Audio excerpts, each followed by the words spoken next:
I'm already sufficiently sauced. Hello. I've been seeing this girl for the past couple of months. Things are pretty sweet. And I don't know, I felt like it was the right time to, you know, like come out publicly. So let me backtrack a little bit. I actually came out as being gay to my parents, I think right before the new year. So it's been a couple of months. And then I came out on like Twitter and Instagram. And so I was just kind of like waiting to feel more comfortable with like actually talking a lot about it. I feel ready. And so yeah, we're gonna talk a lot about a lot of stuff. It's a celebratory video, so I have my favorite alcoholic beverage. I realized that I've never drank on screen before. I barely had the energy to put on makeup today. I'm not wearing pants and I'm comfortable and I'm ready to just talk a lot and to just chill. So I am sapphic pansexual. So pansexual means that you are, you know, down to date anybody regardless of gender or regardless of what a person identifies as. And the term sapphic is kind of a more up and coming term within the LGBTQ community. And it basically means that you, a woman or a woman identifying person, are most interested in dating or most attracted to other women or women identifying people. And let me just get this out of the way. Labels are just here to help, honestly. If you feel comfortable using labels, and if you don't feel comfortable using them, then don't. You don't have to label yourself, you don't have to label other people, and you definitely don't have to box yourself in. You don't have to think, oh, because I'm using this label, I have to act in these ways. It's like, you know, we're all trying to figure things out, and even for myself, sexuality is so complicated. So, you know, just keep in mind that it's not supposed to box you in, it's supposed to help you out. So, you know, you can always change your labels to whatever fits you more. So I really felt that I was just like bi this entire time. You know, like I knew that I liked women because, you know, I had a bunch of girlfriends before, but I didn't know like how much I preferred to date women. I had this huge eye-opening experience when I was talking to some new friends. Like I was talking to lesbians and I was talking to trans people, and just being able to talk to people about what we went through in our own little gay experiences gave me this huge realization that, you know, like I'm not just bi, like I really like women. And I think it was only when I started joining this community and being really transparent about my sexuality with other people that we were able to have these conversations, and I felt, oh my god, like I'm not like wrong and there's nothing wrong with me. So I think in a way that's kind of why I really wanted to make this video, just because talking to other queer people in my community really helped me come to terms with who I am. So I think by having this like open, honest conversation with people, like I hope that you know, people just start to think about themselves more and think about who they are as people. Once I had these realizations of, oh my god, I'm really gay, I started thinking back to my entire life and my entire life with sexuality and romance. I thought back to the first time that the concept of like liking somebody came up in my life. Then thinking to elementary school when I had a best friend who was a boy, and I remember, you know, again, like all of my little classmates would kind of like shove us together and be like, you know, why don't you give him a chance, like he's a good boy, he's a nice guy, and you guys are so cute together. And I just remember being so angry. I couldn't put it into words, but I just felt like something was so wrong about this entire situation.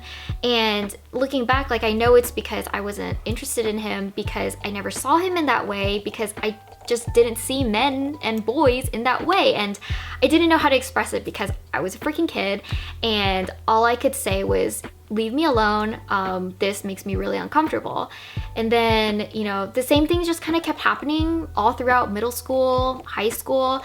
I remember the first crush that I ever had was in middle school, because everybody around me was dating, you know, people were having their first kisses, people were going to dances together, and I remember feeling really, really, really left out and lost, left behind, and also defective. And I think that's gonna be like a common theme throughout this entire conversation, where for the majority of my life, I always felt defective. Like I felt like there was something wrong with me as a woman because I wasn't really interested in men. I remember just thinking, oh, everybody likes a boy, so I should like a boy too, right? And so I remember just sitting down and thinking, you know, scanning the room and picking a boy. I was like, this boy is the most popular boy. Everybody else seems to like him, so I should like him too. It was so stupid. I really forced myself to like him. And I see that now. If I will myself hard enough, I could have feelings for a man. And I remember we went out on like a little date. I remember just thinking the entire date, I don't really like you. Why am I here? I don't enjoy this experience at all. And after that, I was like, okay, that's it. I'm done. I'm done liking this boy. I just don't really care about him. And that's it. Nothing ever happened again. And, you know, kind of simultaneously at the same time, again, I was in middle school. I had my first genuine crush ever. It was my best friend who was a girl. And I genuinely just really liked her and had feelings for her. And again, I was really young. So I didn't know how to navigate, you know, the conversation of sexuality. I remember trying to talk to her. I was like, hey, you know, do you think that maybe sometimes you feel like you could like a girl? And, you know, she wasn't really sure. And so I was like, oh yeah, me too. I guess I don't really know either. And that was the end of that conversation. So looking back at it, I hadn't thought about these memories ever in years. And so after realizing, you know, like, oh, you know, I might be kind of gayer than I thought, I looked back at all these memories, and there's this like blatant comparison between me forcing myself to like a boy and me genuinely having feelings for this girl that I was friends with. And then, you know, like those teenage years and those young adult years, you know, like I had my first girlfriend, had my first kiss with a girl. And you know, things were going great, but again, I was closeted. I was like sneaking around out of the house behind my parents' backs, going on these like cheesy dates with girls. I still have like really fond memories of all the girls that I ever dated. It's just always been really nice and really pleasant. Skipping later down the line into adulthood, I'm gonna talk about some pretty TMI things. So we're gonna talk about sex. So I was in my young adult years and I was still a virgin. And I remember again feeling so lost and so left behind. I hadn't dated anybody in years just because I wasn't ready for it, to be honest, and you know, that's totally okay. And so it wasn't until I was in my 20s that I started realizing all of a sudden, oh my God, you know, people around me are in long-term relationships, people are getting engaged, and I just felt all of a sudden just kind of shook to my senses, and I just kind of realized I'm in my 20s and I'm a virgin and something is very wrong here, which it was not. I cannot stress enough, it does not matter when you lose your virginity. It absolutely does not matter. And I wish I could go back in time and like slap myself across the face a couple of times and be like, bitch, stop. Like, it truly does not matter. You are freaking out over nothing. So I remember, again, it was the same thing in middle school where I looked around, picked some random boy and was like, all right, I like him now. I was like, all right, you're good looking. Let's do this. I don't believe in the concept that virginity is like this super special important thing. And you know, I just think that people should do whatever they want to do, and you know, no one should really have a say in that, especially when it comes to sex and sexuality. Do whatever you want to do. You want to sleep with a million people, go for it. If you don't want to sleep with anybody, go for that too. So it didn't really mean much to me. I was like, all right, you know, let's do this. Here we go. And I absolutely hated it. I hated it so much. I cannot stress how much I hated it. And it left me feeling, again, so defeated and so defective and lost.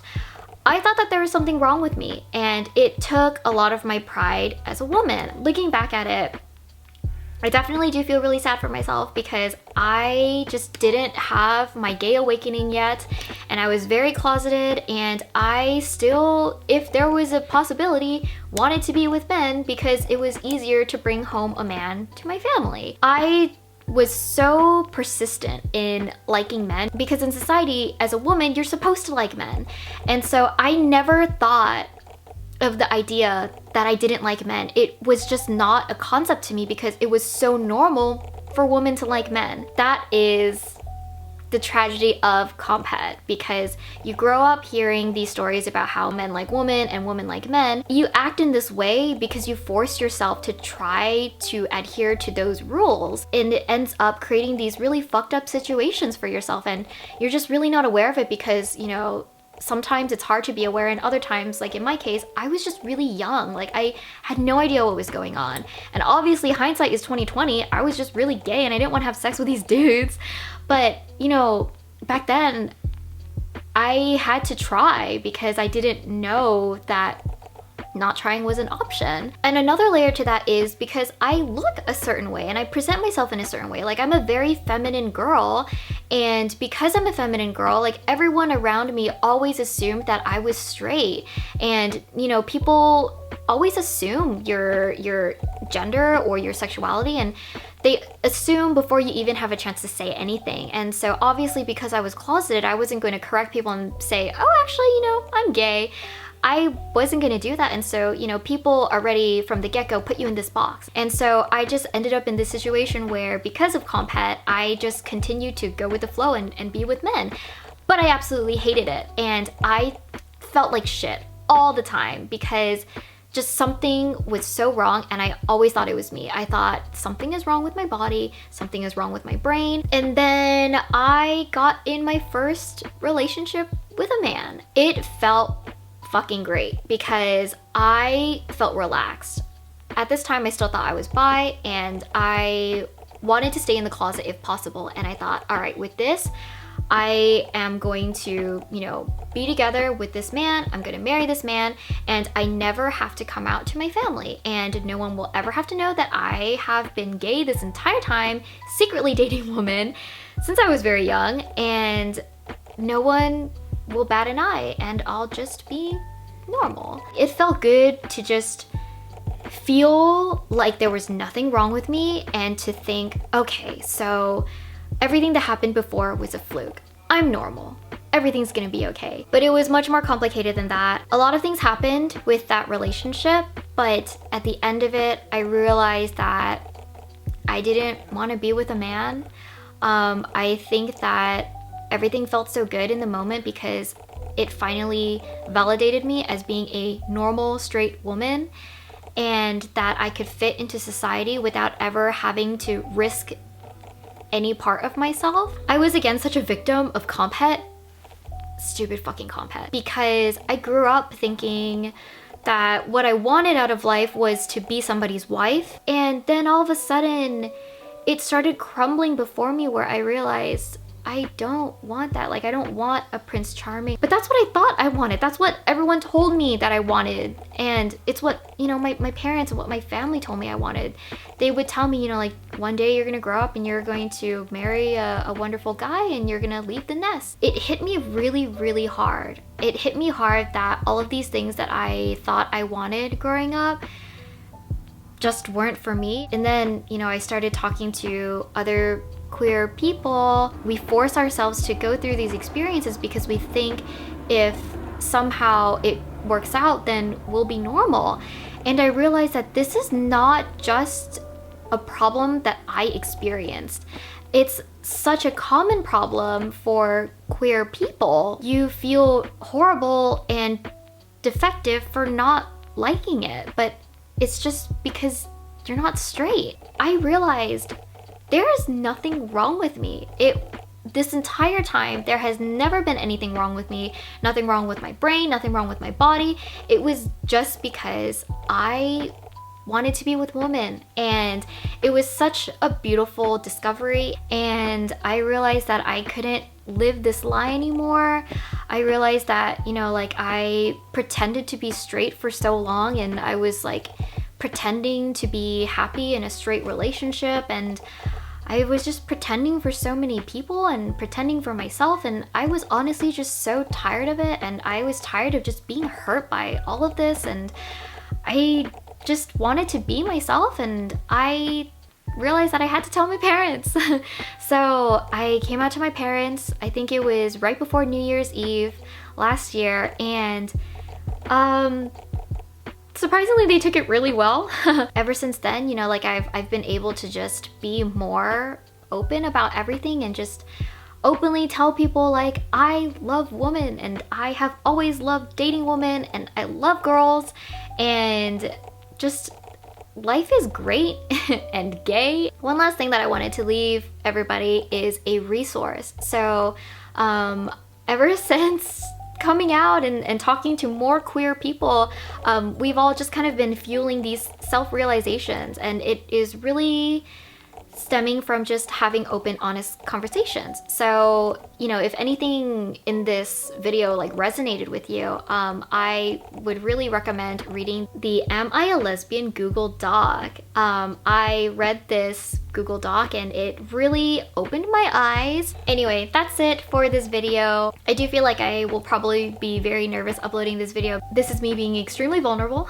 I know that there's been so far, you know, like the horrible homophobia that I've now experienced for the first time in my life now that I'm out of the closet. You know, that stuff has happened and it continues to happen and it will probably continue to happen. But that stuff in comparison to finally being able to just openly date women, like it just doesn't really matter as much to me. So life has been amazing and I hope that everyone has a really lovely, awesome day. Thank you so much to my patrons for supporting me on Patreon. I don't have your names memorized off the top of my head and I am also sufficiently influenced. After that, thank you so much for watching and I will see you guys again next week. Bye!